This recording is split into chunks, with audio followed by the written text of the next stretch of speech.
भागवत में लिखा है भाग्योदय हो, भाग्योदय हो, फिर उसके अलावा भी बहुत जन्म समर्जितेन, बहुत अनेकानेक जन्मों का जो सुकृत एकत्रित हुआ है, तब अध्यात्म की ओर पैर चलते हैं, धर्म की ओर पैर चलते हैं। तो कलना अधर्म मित्र, कलयुग का मित्र ही अधर्म है, कलयुग का मित्र अधर्म है। जहां भी नजर उठाओ उसी का स्वरूप दिखाई देगा। ये जो भक्ति की ओर, अध्यात्म की ओर, ब्रज यात्रा की ओर इस पैर चले हैं ना, ये बहुत जन्म समर्जित है ना, अनेकानेक जन्मों का सुकृत जो एकत्रित था। सुकृत क्या कहते हैं? सुकृत किसको कहते हैं? अच्छे कर्म। एक तो आपने पुण्य किया, अनाउंस करके किया, बैनर लगा के किया कि हम यहाँ ये अन्नदान कर रहे हैं या गरीबों को ये दान कर रहे हैं, ये तो पुण्य हुआ, ये स्वर्ग तक लेके जाता है। अच्छा। ये सिर्फ स्वर्ग तक लेके जाता है। और एक अनायास आपने कहीं भी बहुत शुभ कर्म कर दिया। वो क्या है? रास्ते में चले जा रहे थे, कहीं दिखाई दिया ये गाय जो पैर टूटा हुआ पड़ा है, आपको दया आ गई, आपने उसको जो दवा दिला दी या फोन कर दिया कहीं से भी, जैसे एम्बुलेंस आए भाई इसको जब तक जाएगी नहीं जाएगी, वो सुकृत कहलाता है। कोई आपको अनायास, एक तो भीख मांग रहा है, एक बोला भाई भूखा हूँ कुछ भोजन करा दो, कुछ भी खिला दो भाई, आपने वो बहुत बड़ा सुकृत हो गया। अनायास खिलाया हुआ अन्न जो है वो बहुत बड़ा सुकृत। उसके बारे में लिखा है वायु पुराण में कि वो एक अनायास का किया हुआ आपको अन्नदान अश्वमेध यज्ञ के बराबर फल की प्राप्ति करा देता है। अनायास का, जिसमें कि आपको कुछ मालूम नहीं था पहले से किसको क्या देना है, आपको फिर भी मालूम नहीं, भूल गए किसको क्या राया था, वो सुकृत है, वो सुकृत है।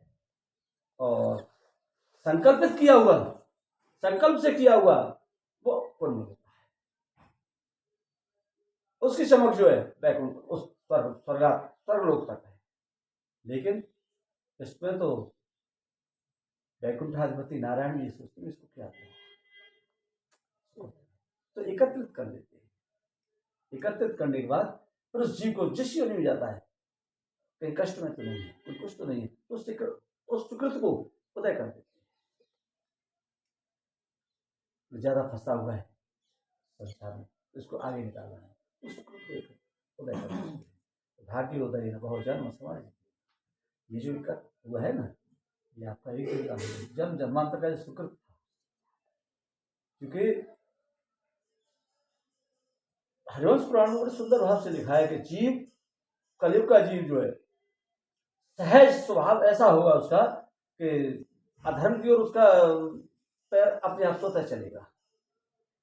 मन उसको रोकेगा, अंतरात्मा रोकेगी लेकिन रुक नहीं पाएगा। तो उसको रोकने का उपाय क्या है? उनके सुकृत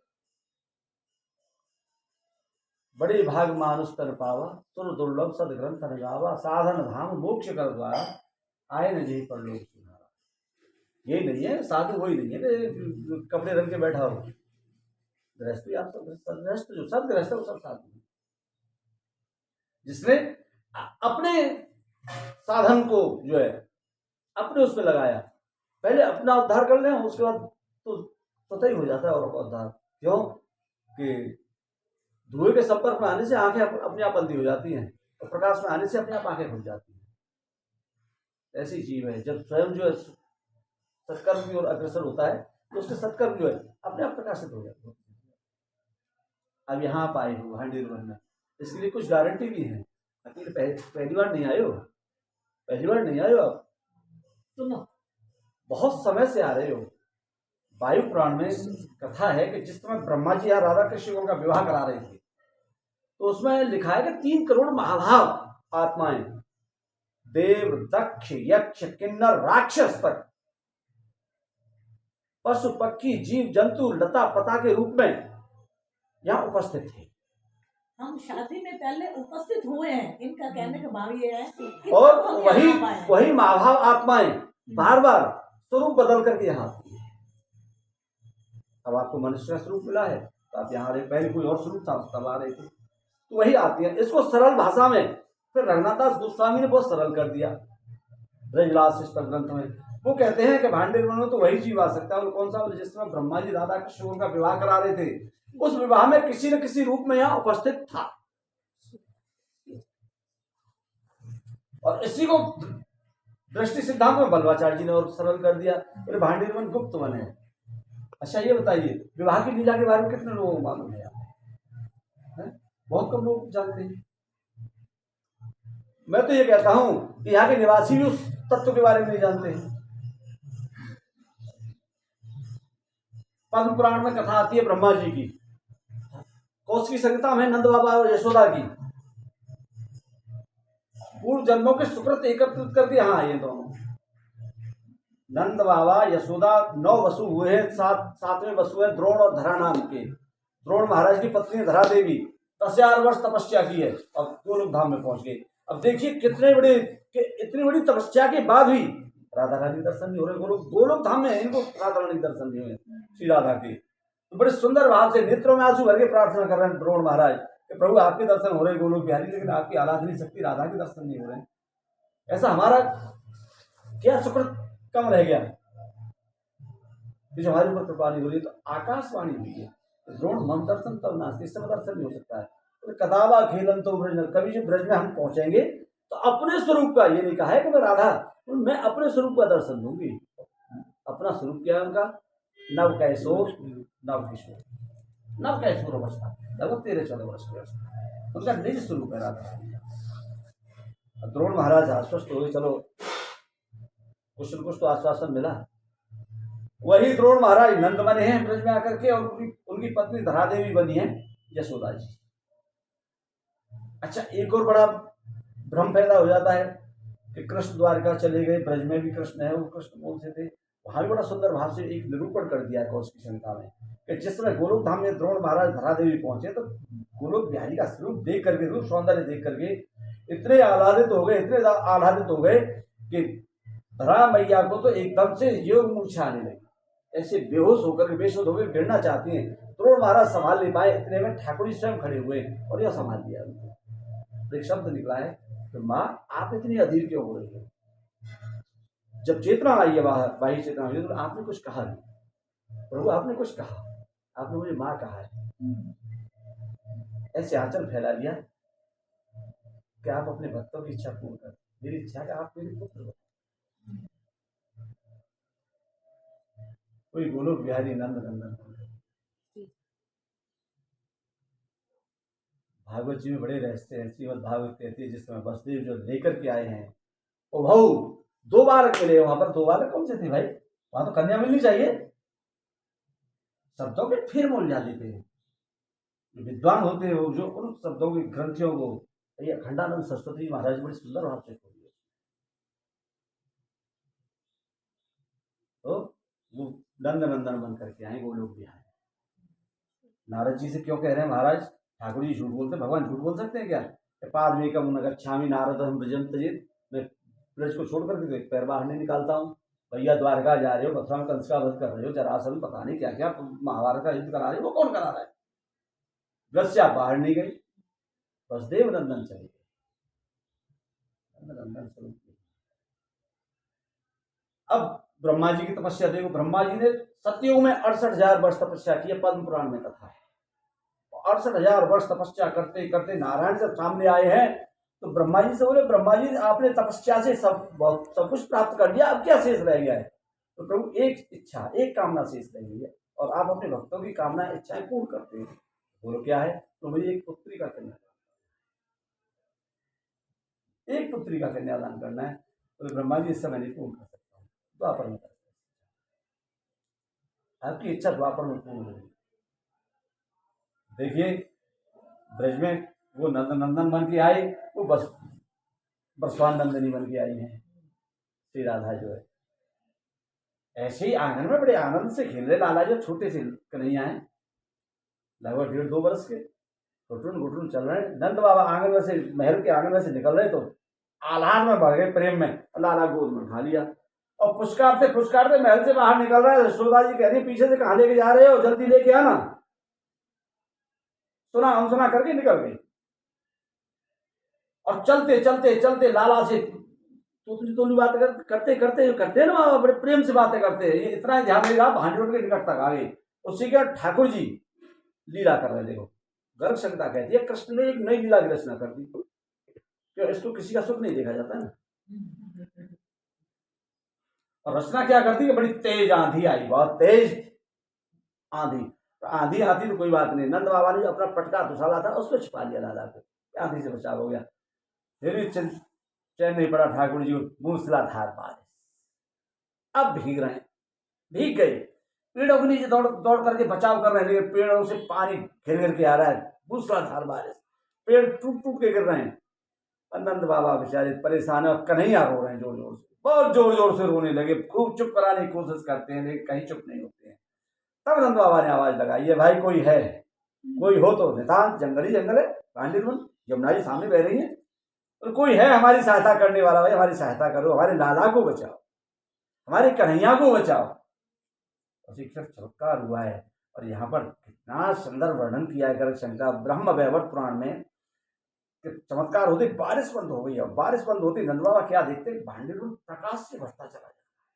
वो प्रकाश कहाँ से आ रहा है, शिक्षण भांडेरुल के निकट राधा रानी प्रकट हुई है और उनकी जो अंग की आभा है उससे पूरा भांडेरुल प्रकाश, ऐसा अद्भुत प्रकाश कि नंद बाबा आश्चर्यचकित हैं कि सूरज दिखाई नहीं दे रहा है, बादलों में छिपा हुआ है, प्रकाश कहाँ से आ रहा है, प्रकाश में इतना दिव्य प्रकाश के भांडेरुल की लता पता पत्र पुष्प सब जो है उससे आलोकित हो। वेद व्यासी ब्रह्म वैवर्त पुराण में कहते हैं कि इतना सुंदर प्रकाश राधारानी की अंग छटा है, अंग कांति से निकल रहा है कि दिग दिगंत आलोकित है। नंद बाबा बाहर निकल गया है, प्रकाश कहां से आ रहा है, उस प्रकाश पुंज की ओर बढ़ के जा रहे हैं, ये प्रकाश पुंज कहां से आ रहा है। जैसे उसके निकट पहुंचे उसमें से किशोरी प्रकट हुई, अद्भुत रूप सौंदर्य, इतना सुंदर रूप सौंदर्य कि देखो माई सुंदरता की सीमा, ब्रज नव तरुण कदम नागरी निरखी करत अधिगरीवा। नागरी शब्द कहा गया है मिस यूनिवर्स को, ब्रह्मांड सुंदरी को नागरी शब्द कहा गया है। भामिनी और नागरी शब्द ऐसे सुंदर हैं, ठाकुर जी ने ऐसे दो कुरूप संसार भौतिक रूप से उनको भामिनी कहा, कुब्जा को भामिनी कह रहे हैं।